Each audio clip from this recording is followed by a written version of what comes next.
Mu mawulire agakagwawo breaking news wetwogereranga ebintu bitandisogera maaso n'okubanga biwanvuwa. General Salimu Saleh awandiikidde Muhoozi Kainerugaba ku nsonga za Erias Lukwago wamu ne Dr. Kizza Besigye ne bino ebyokuggala NTV ne Daily Monitor nabyo bigenze maaso n'okubanga bisajjula embeera. Wetwogerera ekigambo transition kirabika kiyinza okubanga kizibu nnyo okuwulira mu matuugo, wabula wenjogerera waliwo ebigenda mu maaso nga bwe nakugambye nti wandibanga waliwo ebigenda mu maaso bye tulaba oba bye tuwulira, naye wandibaawo ebigenda mu maaso nga tetusobola kubiraba n'amaaso oba nga tusobola kubiraba n'amatu, tesobola kubiraba n'amaaso, tusobola kubiwulira n'amatu, naye ate nga tusobola obisensinga. Kakati wuliriza. General Salimu Saleh awandiikidde Muhoozi Kainerugaba ng'amutegeeza ku nsonga za Erias Lukwago ku musango guli ogwa misprision of the treason case egenda maaso n'okubanga eggulwa ku Lukwago wamu n'omusango ogwaggulwa ku Dr. Kizza Besigye. Kakati wuliriza, bino tebikomyeyo. David Kabanda ayongedde ogenda maaso n'okukonfaminga nti gavumenti ya General Yoweri Kaguta Museveni bandibanga baagiwunzika dda. Wuliriza bulungi ebigambo bino. David Kabanda wenjogerera nga ye ssentebe wa PLU, General Muhoozi Kainerugaba yamukwasiza ekifo ekyo naye nga gye buvuddeko abadde Secretary General ow'ekisinde kino. Kakati wabaddewo okusika omuguwa, ebibuuzo bibadde bitambula nga sinnakutwala ku kiwandiiko. General Salimu Saleh kyawandiikidde Muhoozi Kainerugaba. Wuliriza ate wano lutalo lusookedde ku Twitter oba X. General Muhoozi Kainerugaba bwe yawandiise ebigambo ku nsonga z'okuggala NTV n'ategeeza nga bw'atagenda kuddamu kugiggula. Omukulu amanyiddwa nga Andrew Mwenda, mumumanyi bulungi nnyo mwenna Andrew Mwenda, ono ng'era naye wa famire, first family era ng'alina oluganda ku bakungu bangi abali mu gavumenti ya General Yoweri Kaguta Museveni. Andrew Mwenda yavuddeyo n'agenda ku mukutu gwe ogwa X n'ategeeza nga bw'ayogeddeko ayogeddeko ne General Muhoozi Kainerugaba era mbwe essaawa yonna Andrew Mwenda olwo nga yagumya nti essaawa yonna enteeseganya zigenda mu maaso ez'okulaba nga NTV ne Daily Monitor zigenda maaso n'okubanga ziggulwawo. Kakati Andrew Mwenda nga yaripootinga ako kawandiike. Oluvannyuma lwa Andrew Mwenda okuvayo n'awandiika, kakati ate ne General Muhoozi Kainerugaba naye n'avayo n'awandiika era ng'awandiika ng'akakasa nti kituufu Andrew Mwenda bye yayogeddeko bituufu, tugenda maaso n'okubanga tuteeseganya okulaba nga NTV ne Daily Monitor tubiggula. Kyokka mukadde ke kamu ebintu ebigenda maaso n'okubaako abamu ku bakulu mu kibiina kya NRM be binyiiza. Omukulu oyo gw'olaba bamuyita Ofona Opondo. Ebbanga lyonna obadde ng'omuwulira nga ye mwogezi wa gavumenti ya General Yoweri Kaguta Museveni era nga y'omu ku basajja ababadde baterya ntama naddala bwe kituuka ku NRM, nga be bamu ku basiniya abaabano ba David Kabanda. Ofona Opondo yagenze ku mukutu gwe ogwa X naye n'awandiikayo ebigambo ng'alinga eyeebuuza era nga ye bimusobedde, nga yeebuuza ti naye ddala bino bye tugenda maaso n'okukola nga sibitegeera. Kakati gavumenti ya NRM si yeefuga kubanga PLU tukimanyi ng'ekisinde ate kya General Muhoozi Kainerugaba tekyawangula kulonda, naye ate byonna bye bakola babikolera under PLU. Kakati omukulu ono ng'abuuza mutugambe lumu nti gavumenti gye tubadde tumanyi yawunzikibwa nga ffe tuli ku byaffe. Kakati wulire eyamuzzeemu bamuyita David Kabanda. Omukulu ono amaanyi mangi nnyo, nakugambye nze mbisoma nga weebiri, olutalo luli ku X. David Kabanda yagenze ku mukutu gwe era nayo gwa X n'ayanukula Ofona Opondo era n'amutegeeza ebigambo bino. Ngenda bikusomera mu maaso awo, naye nga Kabanda yabadde akyatudde nti kaakati bassebo ne bannyabo oba mwagala kulirakisinga mulirakisinge mwe bamuzeeyi, gavumenti yawunzikibwa dda.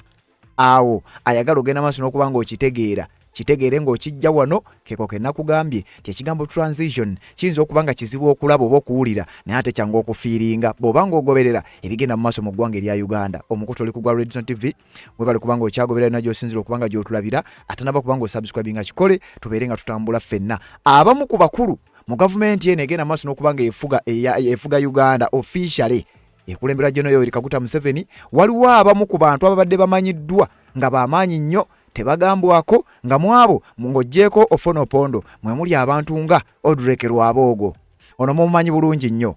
Odrek Rwabogo ennaku zino nnaku ssaawa nga 8 eziyise waliwo akatambi akateereddwa ng'omukulu ono alina ebigambo by'ayogera naye ng'alinga alumirirwa omuntu wa wansi ekintu ekitabangawo.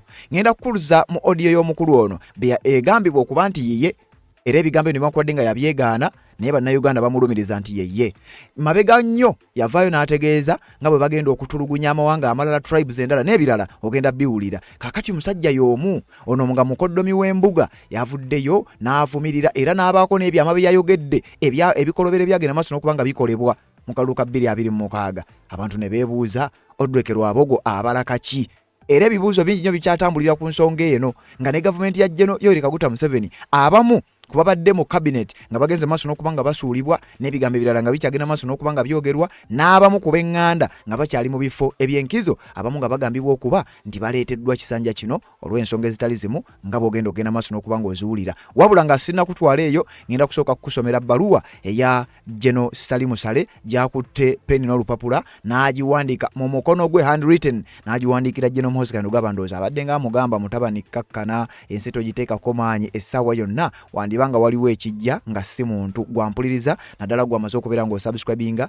kirira wansi awo olaba ekigambo subscribe kikwateko kwata kade aka notification obeera omu ku abasooka okumanya buli we tuba tutaddeyo nkugambye General Salimu Sale awandiise ebbaluwa mu mukono gwe mwennyini ng'agiwandiikira General Muhoozi Kainerugaba mutabani we era ng'amutegeeza ku nsonga za Lukwago ne Dr. Kizza Besigye mukadde ke kamu Odrek Rwaboogo ng'atandise okuba emmeeza aliko ebyama byaleese bye simanyi lwaki abireeta General Muhoozi Kainerugaba n'ategeeza nga bwali mu nteeseganya n'abakulu aba NMG oba National Media national company eno etwala NTV NBS n'emirala nga bwe twakugambye kakati bino byonna ebibuuzo bigenda maaso n'okuba nga bibuuzibwa bannayuganda babuuza ddala kiki ekiddako kiki ekiri mu Uganda kkiriza tujjewo akalango nga bulijjo oluvannyuma lw'akalango kano bingi ogenda bitegeera kanzije tubeere nga tweyongerayo nsonga z'obufumbo olina omwami naye ng'akutawaanya olina omukyala ng'akutawaanya bajja ne bakwagalako ne bagenda gwe alina ebizibu mu byenfuna nga sente zikuyita mu ngalo wooteeka sente zifa bufi b'owola tebazza gwe aloota ng'ogwa mu nnyanja gwe alumizibwa omutwe nga guganja okuwona naawe aloota ng'ebintu bikozesa ensonga z'obufumbo nina ekifo ku mugga awali amayinja wennyambulirako ebisiraani ekigwa ekifiiriza omudibo obutaganja obutaweebwa nzijanjaba abantu ab'enzikiriza zonna nsiŋŋaanibwa njeru ku lw'ejjinja gwanjagala kuba ku nnamba yange eyo naawe aliye wale nnyo yita ku WhatsApp.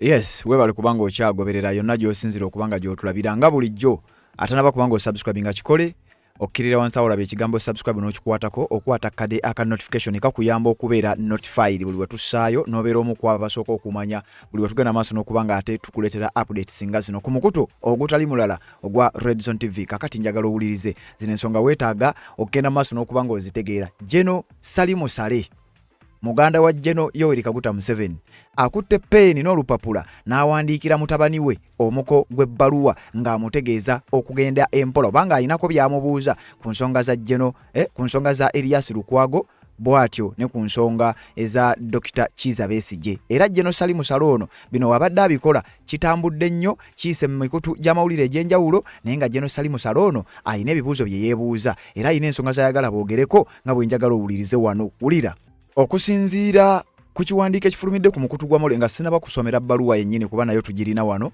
okusinziira ku kiwandiiko ekifulumidde ku mukutu ogwa Chimpu Reports kyenjagala tusooke nakyo Sale writes to Muhoozi over Besigye and Lukwago. The veteran Bush War commander may be seeking to ease tensions amid signs of growing public anger that could, if left unmanaged, spill over into unrest with unpredictable consequences. Eyo statement giwulirize nnyo ate gyandalayininge wuliriza nakugambye ekigambo transition kiyinza okuba nga kizibu kyakulaba oba okuwulira n'amatu naye ate kyangu kyakuwulira n'omubiri oba okufiiringa kubanga byonna ebigenda mu maaso byongera okulaga tiwandibanga waliwo ekitali kituufu wandibanga waliwo ekitagatta kati ffe twewaddeyo genda maaso nakubanga tukuapdatinga ku buli ekigenda okujja ebigambo bya Lwaboogo okukwatibwa kw'abannamagye abatali bamu okugenda maaso n'okubanga abantu banyeresebwa kati nga Anita Amongo ye kati yanyereka amaanyi gabadde ayogeza n'ebirala abantu abali ku opposition abagenda maaso n'okubanga bayiggibwa emikutu gy'amawulire egiri independent oba egyandibadde giweereza ebintu nga babadde nga babikola essaawa yonna ebintu birabika bijja kuvaayo ogende maaso n'okubanga obitegeera nga bwe tubikuwa ate era nga bwe tuliwo ogenda maaso n'okubanga tubikufeffettera tubikutuuseeko mu statement eno efulumyedde ku mukutu ogwa Chimpu Reports bakugamba nti omu ku veteran wo Bush War commander nga simulala General Salimu Sale muganda wa General Yoweri Kaguta Museveni mbu alabika agezaako kulaba nga kakkanya obunkenke obuli mugenda maaso n'okwapeninga era agenda maaso n'okubanga aziyiza mbu ku bubonero obuyinza okubanga butandise okuvaayo mu bantu ba bulijjo obusungu obulabika nga butandise okweyoleka eri abantu ba bulijjo mbwera obusungu buno bwandiviirako kye bayita unrest bwe boogera ku unrest nti eggwanga liyinza okugenda maaso n'okubanga litabuka abakulu balabika okuba nga batandise okubaako kye bafiiringa ng'ate kyandiba nga kijja kuleetebwa mutabani waabwe amanyiddwa nga General Muhoozi Kainerugaba. Kati abamu bagambibwa okuba tibatandise okukiraba. Simanyi General Salimu Sale oba naye anaalumbibwa, kubanga wano batugamba nti singa eggwanga linaatabuka ekyamazima results oba ebinaavaamu biri unpredictable, tuyinza obutasobola kubitegeera. Kakati General Salimu Sale ategeeza Muhoozi nti mwana wange genda mpola ku nsonga za Lukwago ne Dr. Kizza Besigye ne kuba n'abantu abagenda maaso n'okukwatibwa n'ebigambo ebiwereekerezebwa ku nsonga zino biyinza okutuleetera obuzibu. Tusooke tumaleyo ekiwandiiko kino. Batugamba nti Senior Presidential Advisor on Defense and Security and Operation Wealth Creation Chief Coordinator General Caleb Akandwanaho, popularly known as General Salimu Sale, has written to Chief of Defense Forces General Muhoozi Kainerugaba seeking a briefing on the detention and the prosecution of opposition figures Dr. Kizza Besigye and Erias Lukwago. Nti General Salimu Sale nga ye Senior Presidential Advisor ku nsonga z'ebyokwerinda ate era nga yakulira ekitongole kya Operation Wealth Creation. General Caleb Akandwanaho abangi gwe tumanyi nga Salimu Sale akutte peni n'olupapula n'awandiikira mutabani waabwe era omuduumizi w'amagye g'eggwanga erya Uganda nga si mulala ye General Muhoozi Kainerugaba, n'amuwandiikira ng'amutegeeza njagala John briefing era oyogere nange onnyinyonnyole ku bino ebigenda mu maaso naddala ku musango gwa Erias Lukwago n'omusango gwa Dr. Kizza Besigye. Ombuulire ddala lwaki bano ababiri basibwa, lwaki bano ababiri bagenda maaso n'okuggulwako emisango. Ekyo ekiwandiiko ngenda kikusomera tukimaleyo, then nkutwala ate nkusomera ebbaluwa nkulage n'abamu ku babadde abakungu ab'amaanyi mu gavumenti ya General Yoweri Kaguta Museveni nga bwe twogerera batandise nabo okwekubira enduulu. Ebigambo bannankyukakyuka babadde boogera bano nabo batandise okubyogera, onaawulira. The handwritten note dated June 28, 2026 and titled The Lukwago Issue suggests growing concern within the government over the political and the public fallout from the high-profile cases. Ebbaluwa nakugambye yagiwandiise na mukono gwe, si byakutayipinga bino ebyaffe. N'agiwandiika n'agiteekako omutwe ogugamba The Lukwago Issue, nti ensonga ya Lukwago. Era ng'ebbaluwa eno egezaako okwadressinga concern oba ensonga ezigambibwa okuba nti zandiba nga ziri munda oba wandibaawo obutakkaanya obugenda maaso. Wano Omuganda wagambira nti ennyumba ya sitaani ekutta omuliro mukadde kano, kubanga wano batugamba nti ali mu kumusindika wa Nobert Mao, ye Minister wa Justice and Constitutional Affairs.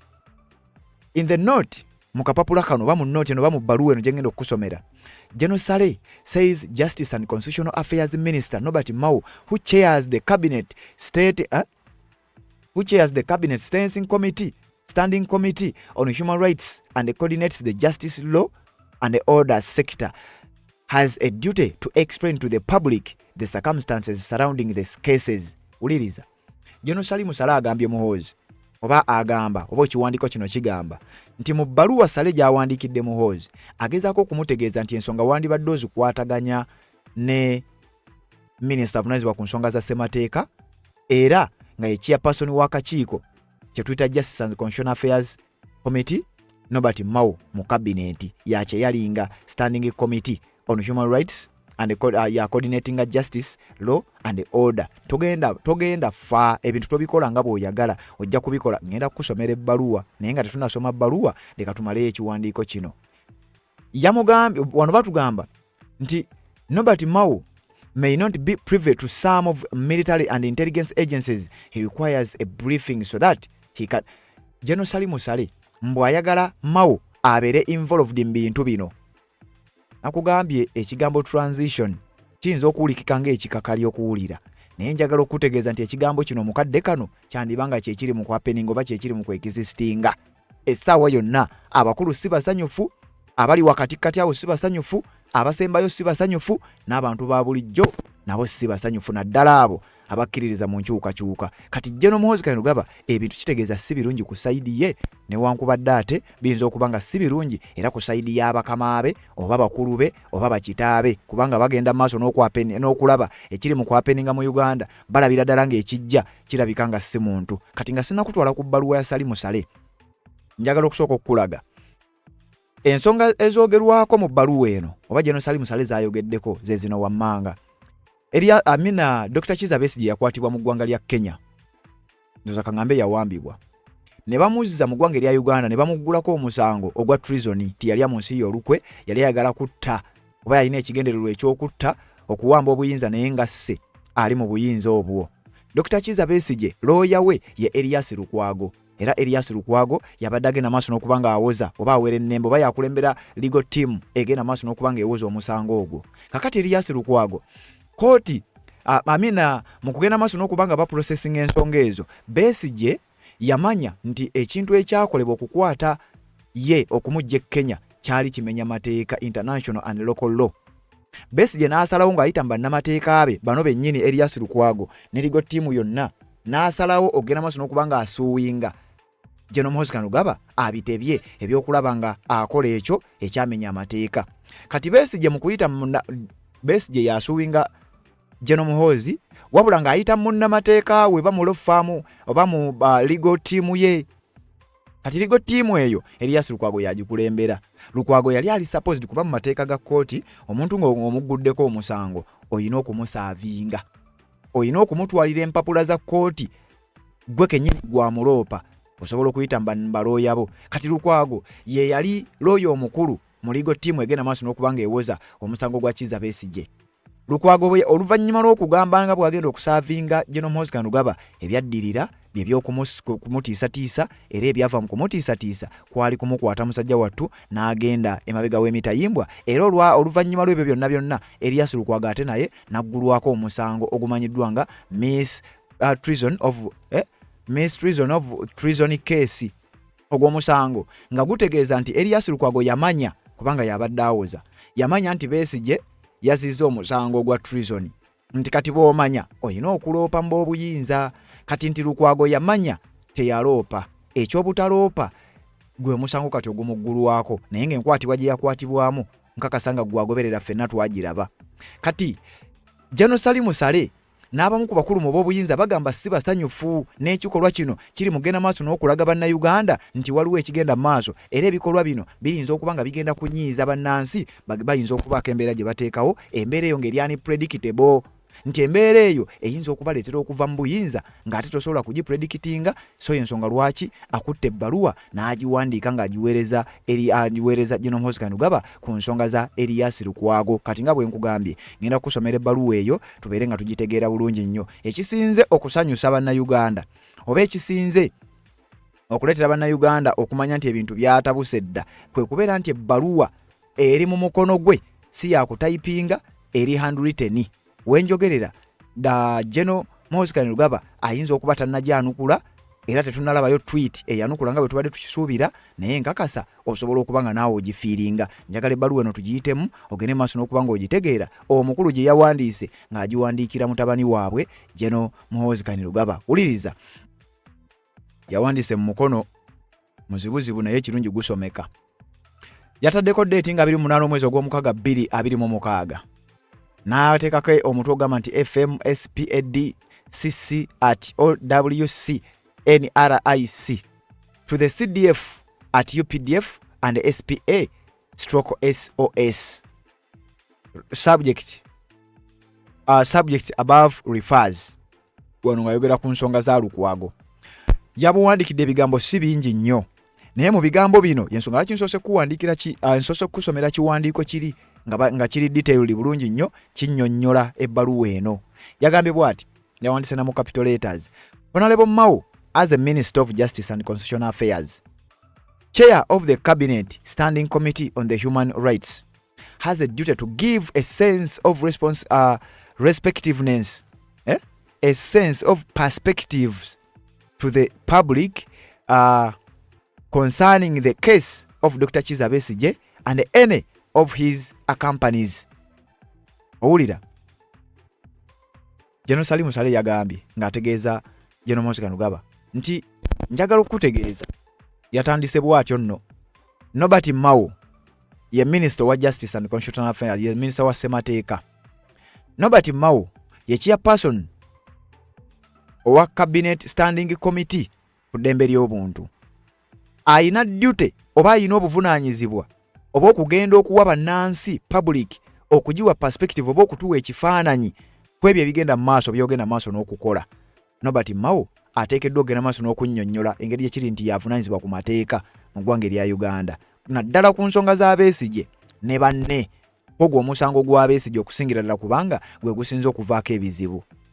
n'agamba nti he also has a duty to explain actions by state security agencies against certain individuals and organizations. He is the coordinator of the JLOS. Uliriza n'amugamba ono General Salim Salale kadde mukambwe yamugambye ono alina n'obuvunaanyizibwa obulala okunnyonnyola actions ezo state security agencies against certain individuals and organizations. Alina obuvunaanyizibwa mmawu tobumugjaako oba okunnyonnyola ddala state security agencies ebitongole ebikuuma ddembe bikolera gavumenti oba bikolera muntu. Awe ebbaluwa eyo osobola ogenda n'ogisomako naawe bijja kukusobera. Era n'amugamba ye coordinator wa JLOS since he may not be privy to some of military intel.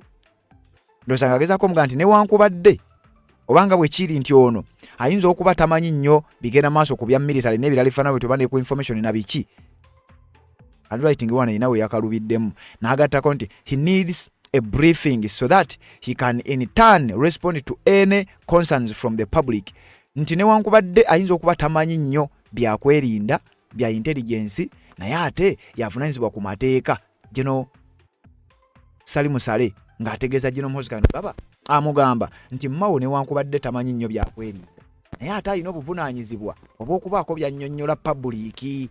Kitegeeza mu briefing gwe Mhozikano nga bagenda obriefing Nobert Mao mu bwangu bw'ekika ekya waggulu ayina by'alina okunnyonnyola public ng'embeera tennaba kubanga etabuka kuba abantu bali mu kwebuuza n'ateekako omukono Geno Kalebu akandwa naho Salimu Sale. Ebbaluwa agiweereza Geno Mhozikano baba amutegeeza nti yanguwa mangu nnyo obriefing Nobert Mao kubanga bannayuganda beebuuza tebamanyi kyakuddibwamu Mao tamanyi ku kyakubaddamu oba byokola ddala bigenda maaso n'okubanga bye bigwanidde. Kakati nga kino kirina ekifaananyi kye kisiiga nyenze saagadde kutwala waawo. Bano bombi bava mu first family era bombi balina obuyinza bungi nnyo tebagambibwako wabula ebigenda maaso birina sigino gye bigenda maaso n'okubanga bikwoleka.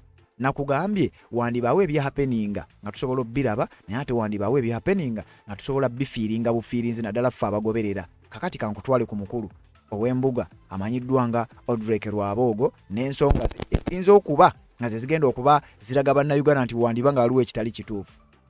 Omukulu ono ngenda kusooka nkuzeeyo kemabega waliwo akatambi akaafuluma nga katambi ka Rwaboogo ono kalaga nti y'omu ku ba first family abayina mission era nga bamanyi ne mission era bigenda maaso ebyokutulugunya bannayuganda bannansi. Mbu odi eyo sijja jjogerera kanjikuwa ogiwulirize. Kati ebigambo bye yayogerera mu odi eyo akatambi katambula naye yavaayo n'akiralifai nga n'agamba si yeye newankubadde ojja kuwuliriza naawe ombuulire.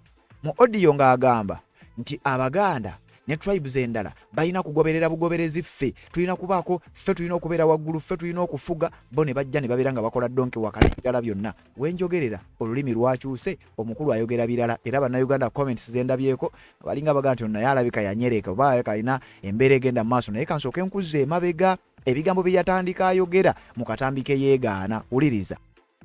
How lucky should the Muganda be? After spending 35 years in the power, 100%, 99% of the power should be from one region. The wealth should be from one region. The rest should be either puppets or employees. And at the best, they would better be slaves. That is the new Uganda we need. We need a dynasty, a very serious dynasty. I know His Excellency doesn't like these things, these ideologies. Doesn't want these ideologies, but I'm not alone with such an ideology. We are going to seize education and health completely. We become part of it. Then we end up in agriculture and the Premier's office. We control the refugees and all of those. Then we extend beyond all boundaries and make sure that we are the people in charge of each and every aspect. Then we go to the private enterprises. Baganda are very sharp people. They're very good businessmen. They can survive even with the smallest amount of money. That is their talent. We are not there. So let them do the donkey work We do the prince's job. Let us be the kings. Our children will be the prince, the princess and the princesses, then let the rest be the subjects. I'm talking about the business. The subjects will toil to do the work to sustain the kingdom. So whatever they do will be for anybody who proves to be very stubborn. I'm going to hand all of them. We need a different speaker, a different deputy speaker. Let Orania take over. Most of you people from the east are simply stupid. You are literally stupid. But they prefer to work with the northerners and the westerners than all of the rest. The Tumba Mara is becoming very powerful and is being observed and respected by the army. Something I'm lacking. We need to bring him down completely. Baina olimi bali bakozesa nga feba subjects. Mbo bakiraje. Kiri erinnya eryo Kiraje be babo ku ntikko. Ababeera bakaga. Yes, nga ffe tubaweereza. Otegedde bulungi. Mazima. Kakati be balwabo ogwo. Osuubira nga akyava mu statement eyo nga ajja kuba president. Gw'olina eddembe. Sikiwa. Omulowoozi ajja kuba president. Olina eddembe. Aneesekereko mukanda wa. Kubanga ntunuuliramu entegera y'Abannayuganda okuggyako nga muddaabuludde mwekka. Mugenda kulya ku lukoosi. Ate nze ne bantegeeza ngenda kuttibwa. Kakati nyinza obutabaawo. Nga mukomba ku lukuusi naye ebigambo temubyerabiranga. Mazima. Nti bwe muba temusitupiddeemu. Koota pini tulina girwanyisa tugikube fulume ne tuyita akakunku k'eggaali ako. Mazima. Ku kyoto okwetekwa kuvaako ebyokusota mubiveeko mulina gikuba ennyonda eveemu. Ebigambo ebyo byali bya Jakana Nadduli omugenzi, wabula nga yali ayanukula ebigambo bya Odrek Rwabogo. Era byenkakasa nti obiwulidde. N'amaanyi Rwabogo ge yali ng'ayogeza, nakugambye ono mukoddomi w'embuga yawasa muwala wa Jeno Yoweri Kaguta Museveni. Wenjogerera okumanya olugero olugamba nti ennyumba ya Sitaani ekutta omuliro lwandiba nga kati luli mu kwekizisitinga. Wuliriza ebigambo Odrek Rwabogo byayogera oluwalira katambi kabadde kawanvu naye katutambuleko na bino. I want you to know that freedom does not always beget freedom. It sometimes breeds anarchy and a resurgence of what is in the foundational DNA. There were also groups inside the movement in the last elections dressed up in military uniforms. Ebigambo ebyo Robert Kyagulanyi Ssentamusi yabadde ng'abyogera ebbanga lyonna nti mu bw'ebyokwerinda mwalimu groups ezimu, bino bigambo bya Odrek Rwabogo ozambikuddire namu, mwalimu groups ezimu mbu nga zambadde ng'ab'amagye naye nga bali mu kukola bikolobero. Ebikolobero kulinnyirira ddembe lya buntu, jjukira bannayuganda baakubwa. Bino byonna Robert Kyagulanyi Ssentamu abadde ng'abyogera. Odrek Rwabogo asanyuse ki okugenda maaso n'okuba ng'abyogera? Bw'oba tolaba towunyiriza. I want you to know that freedom does not always beget freedom. It sometimes breeds anarchy and a resurgence of what is in the foundational DNA. There were also groups inside the movement in the last elections.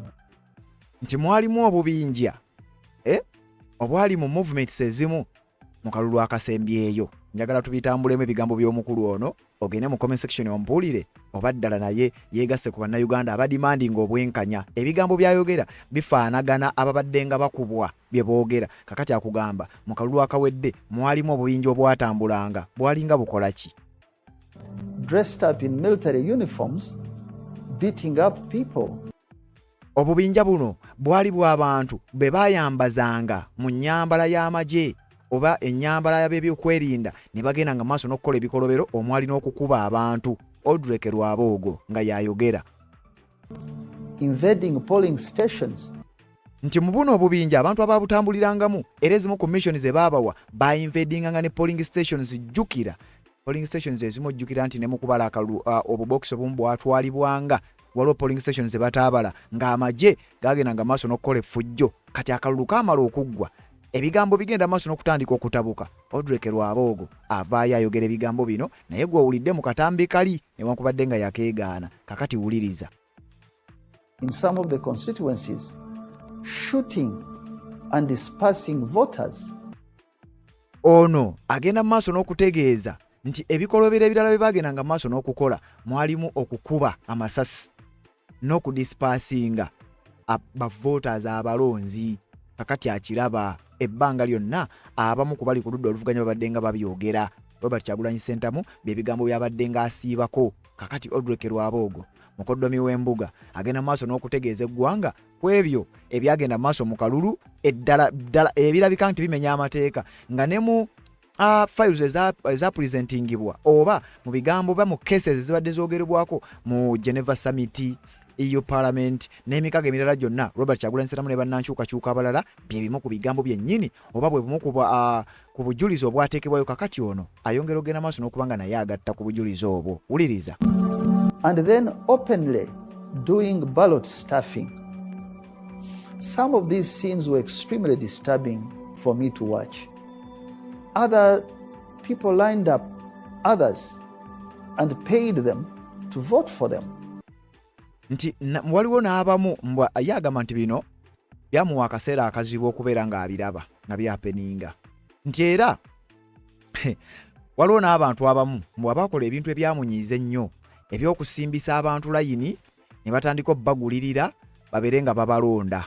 Naye bwe mba seerabidde zijjukira ng'abaali aba NRM abaakolanga ekikolwa kino. NRM ekibiina omukulu ono gw'owulira ayogera ekibiina mwava. Kakati nno kano kabonero oba sigino eraga etuukiriza enjogera eri nti olowooza ennyumba ya sitaani si yeekutta omuliro. Odrek Rwaboogo wuliriza akyagenda maaso n'okunnyonnyola.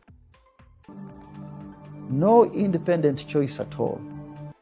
Tewali bannansi kwesalirawo, tewali ndowooza ya kwesalirawo mu ggwanga erya Uganda ddala mu kaseera kano. Odrek Rwaboogo ali mu kubyogera akatambi kabadde kanene yakatadde ku mukutu gwe ogwa X. Yayogedde ebintu bingi nnyo naye wano wenjagadde tusalemu tubeere nga tubitegeera. Wuliriza okamaleyo then nzije mbeere nga nkutwala te ku lutalo oluli wakati wa PLU ne NRM. Statement efulumye nti gavumenti twagiwamba dda oba mwagala oba temwagala. Wuliriza.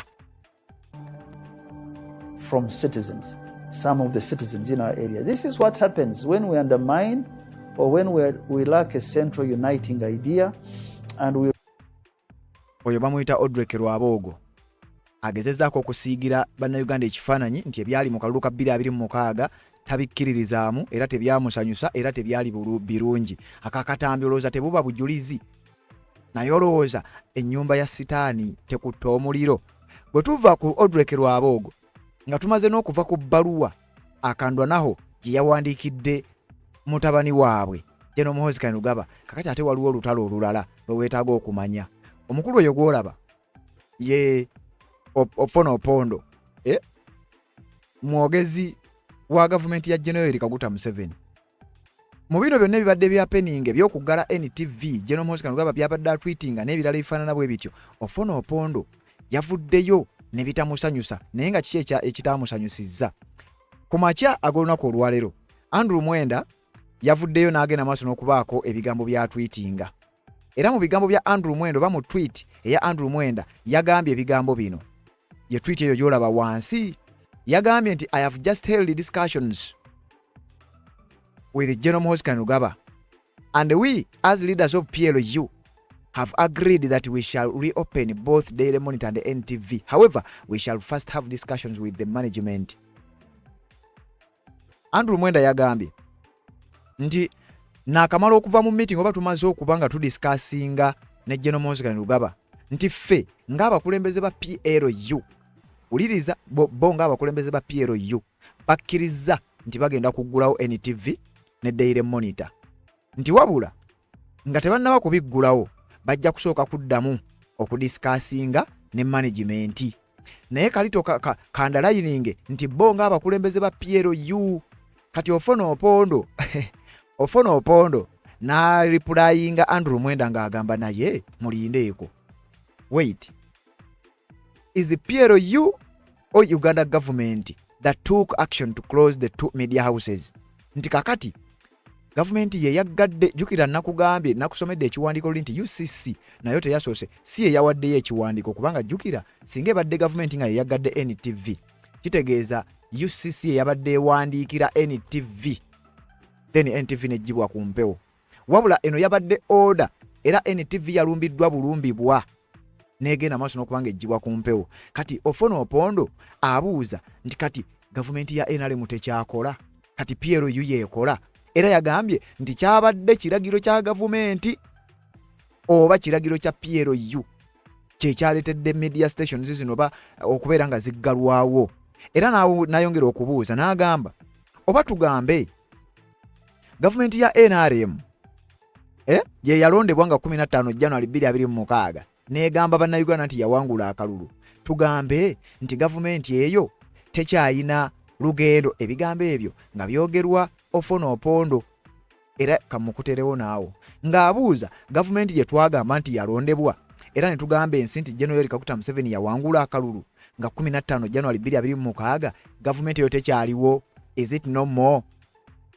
And we settle down tukkirize nti gavumenti eyo yawambibwa, tukakkane tutuule wansi mu kitubulire lumu, tukakkane tutuule wansi. Otherwise tosobola kugamba nti gavumenti efuga ekulemberwa General Yoweri Kaguta Museveni wansi w'ekibiina kya NRM. Kakati ate n'otugamba kyate kati PLU yeewa ebiragiro, tekisoboka, tekirina we kigattira, tekirina we kisobokera. Mutubulire oba gavumenti mwagiwamba nga ddala PLU kati yeefuga, tubeere nga tutuula wansi tukakkane. Ekyaddiridde okimanyi, David Kabanda n'akawaŋŋamula era n'ayanukula Ofono Opondo n'amugamba okay, it is no more, gavumenti ya NRM tekyaliwo, you can now settle down sir, musobola okutuula wansi ne mukkakkana. Kakati eyo statement oyina endala gy'oyagala esukkaawo. Ono nga ye ssentebe wa PLU amaze okukakasa nti gavumenti ya NRM tekyaliwo era bo bagenda maaso n'okuba nga bafuga. Ekigenda mu maaso nakugambye kiyinza okulabika ng'ekizibu okuwuliriza, naye ate kyangu kyakusensinga oba kyangu kyakuwulira na feelingizizo oba n'omwoyo gwo. Essaawa yonna ekijja onaagenda maaso n'okulya omukulu bamugambye kituufu, gavumenti ya NRM tekyali, it is no more, now you can settle down, musobola okutuula. Kakati si mmwe mufuga, kakati ffe tufuga. Kakati awo waliwo ebyetaaga okugenda maaso n'okuba nga byetegerezebwa. Bwe baali balonda kabineeti waliwo ebifo bingi ebyalondebwa, bannayuganda ne beebuuza kwe baali basinzidde okubironda. Bannayuganda bangi ne beebuuza eno family rule oba waliwo kye baagala okuyisaawo. Ebigambo bino nga bigenda maaso n'okutambula, ndowooza kansooke nkutwaleyokko. Waliwo omukutu ogumu bagenze maaso n'okuteekawo bino, era nange ne ŋŋamba nja bikuwa. Wulirize amannya gano ge ngenda okukusomera. Janet Kataha Museveni ye mukyala wa General Yoweri Kaguta Museveni, Minister of Education newankubadde olw'embeera y'obulamu yakyusiddwa. Desire Muhooza, Minister of State for Agriculture and Industry, Agriculture, Animal Industry and Fisheries. Ono muwala wa General Salimu Sale. Bright Rwamirama, muganda wa oba brother in-law, biological brother to Janet Kataha Museveni. Mbonaye, Minister of State for Agriculture, Animal Industry and Fisheries. Cousin owa General Yoweri Kaguta Museveni. Era ati cousin batugambye nti making him a cousin in-law to First Lady Janet Kataha Museveni and a paternal uncle figure to General Muhoozi Kainerugaba. Number 4 ne batugamba omukutu uli ku X baguyita Aiden Kalisa, watu bwe yatwitinze. Henry Tumukunde, Minister of Gender, Labour and Social Development. Ono Henry Tumukunde's wife Stella Tumukunde is a cousin to Uganda's First Lady Janet Museveni. Tumukunde's son Alex Tumukunde married Yoweri Museveni's daughter Angela Nagasha. Mbu Tumukunde mukyala we cousin wa Janet Kataha Museveni. Wabula ate Tumukunde mutabani we yawasa muwala wa Janet Museveni, oyo naye minister. Mutasingwa Diana Mutasingwa Nankunda nga ye Minister of State Office of the Vice President, ono muwala wa Mbu daughter to General Yoweri Kaguta daughter to Museveni's sister. Okitegedde. Shatis Kuteesa Musherure daughter to Samu Kuteesa. Janet Museveni is the first cousin of Samu Kuteesa's late wife. Jennifer Nankunda Kuteesa, Charlotte Nankunda Kuteesa, Samu Kuteesa and Jennifer Kuteesa's daughter married Muhoozi Kainerugaba. Shatis is Charlotte's Charlotte Kainerugaba's twin sister. Okitegedde. Franka Tumwebaze, Minister of Agriculture, Animal Industry and Fisheries. Franka Tumwebaze's wife is Florence Kabibi. who is closely connected with the first family, often described as part of President Museveni and Janet Museveni's broader extended family and a patronage network. Adoniya Ayebare, Minister of Foreign Affairs, brother to Abel Kandiho, who married from Muhoozi Kainerugaba's Museveni's first son, mother's biological family, Muhanga's family from Toro. Alice Kaboyo, Minister of State, wano bagezako kusigira ekifaananyi nti nga mucha complaininga ku bino ate ne ba minister abapya abalondebwa nabo bigenda maaso okubanga biconfusinga ekigenda maaso mu ggwanga erya Uganda. Kino ekigambo Ssemujju Nganda zenga akyogerako era ndowooza kankuweeyo akatambikamu nga sinnava ku nsonga eno. Wuliriza. I had thought in my mind that he would be the last member of President Yoweri Museveni's family to be in Kalama to be in cabinet. With when we had Capital Gang with the president, I asked him, why did you make your wife a minister? How do you supervise your own wife? And he gave a very long story. The wife is back in the cabinet. General Sale's daughter is there. Muhoozi's Moram Shatsi Kutesa is there. Foreign affairs? No, she's in finance. I think yes, state finance. Yes, micro. That's a moram for General Muhoozi. Their babysitter, who was taking care of them when Museveni was in exile, Kaboyo, is there. The other relatives are there. Tumukundi, the other day his son married one of Museveni's daughters, is there. Jim Moyo is part of the family, Ramirama and others. It's very difficult to supervise. Aren't you bastardizing? I am not the one who appointed the cabinet. Why would you look at it from relative, the side, the blood? No, because General Sare, I gave you that backup and thought it would be sufficient. Okay. Since then, Afanga Sifuse minister. And in the following cabinet, they put him there. I think now he realized that there was nothing in being a minister. Now he has sent a daughter. Sare's daughter, Moses Moram, their babysitter, their mother. Now imagine a father chairing a cabinet with all these family members there.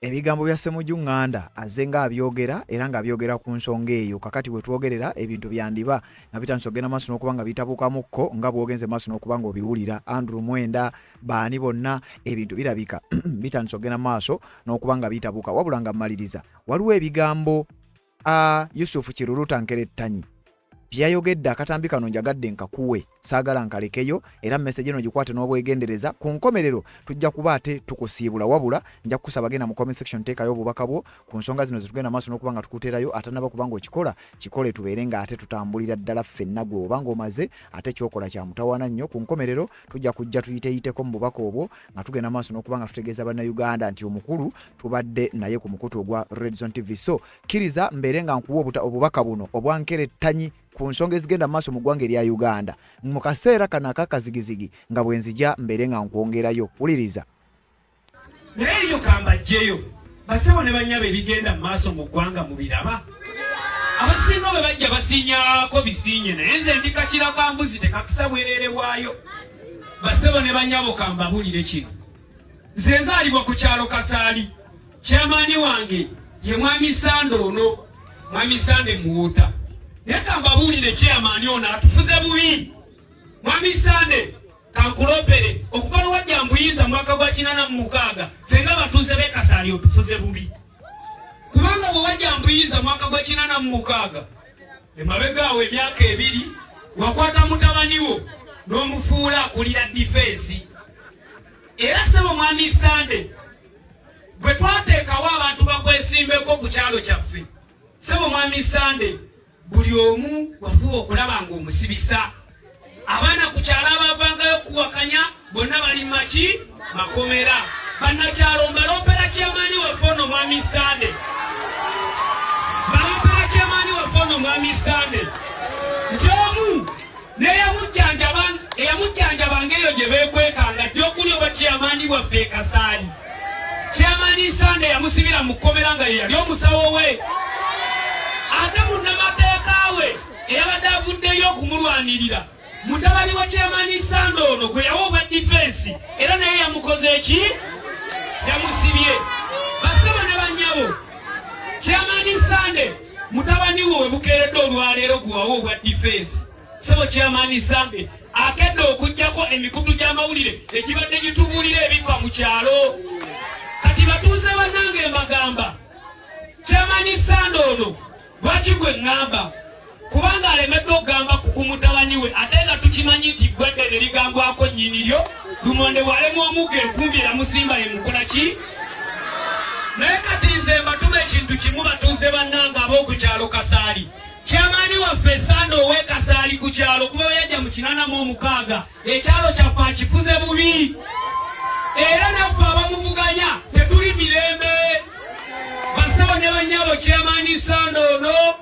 gye buvuddeko yayise etteeka oluvannyuma lw'okulemesa ekyalo kyaffe okulaakulana abaana baffe bagenda basake ku byalo ebirala naye yabayisizzaako amateeka mwagawulidde mabegakaawo Chairman Sande yayisizza amateeka ng'abaana bwe bamala okusaka ne bye basase biina kukuyita mu mikono gya Chairman Sande ono ategeera oba biyise mu makubo matuufu ng'ate ekyalo kyaffe kibadde kifa enjala kakati Chairman Sande okubuuza ekyalo kiziŋŋamizza tulemeddwa n'ogwe tulya emmere ne gye tugenza okusaka sebo Chairman Sande oyagala eyite mu mikono gyo Chairman Sande toli mutuufu Chairman Sande tukukooye ekimala kikola ki sebo Chairman Sande nyongera okukukuutira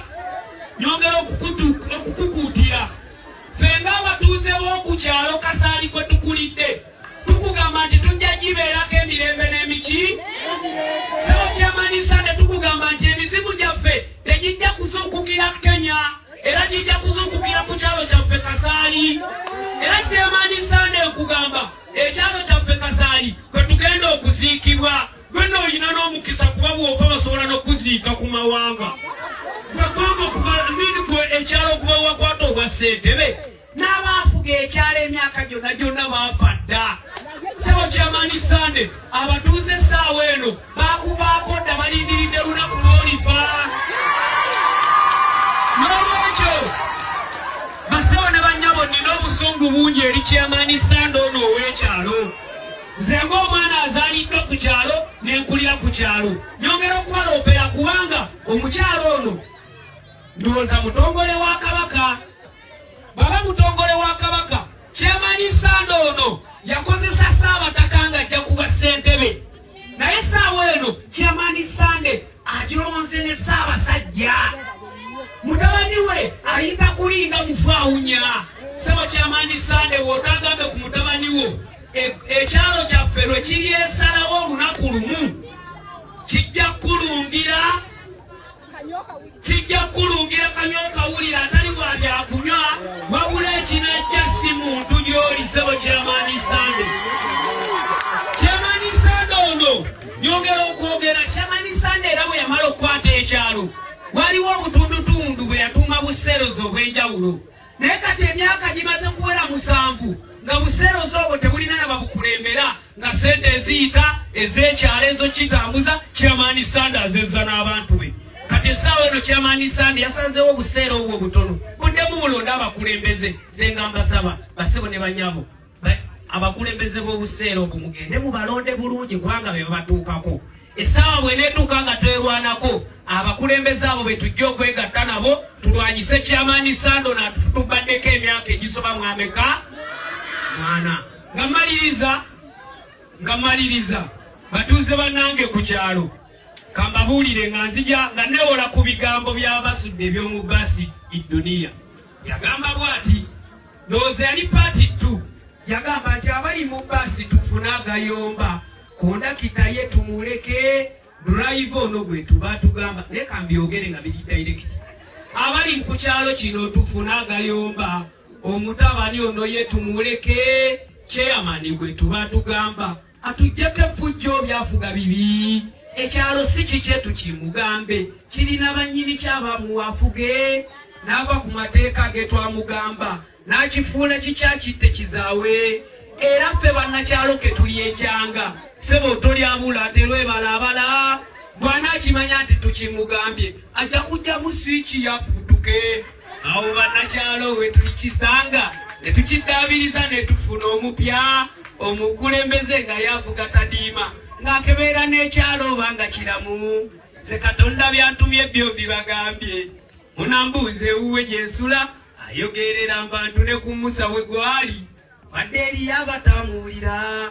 Mulijjukira ebintu bye mbagambye ng'essaawa etuuse terina wala. Munsongeko oluno eti watugamba wadde abamu tetwakufaako maze ogwange ndinzadde we ndivumbula nfuna agadda.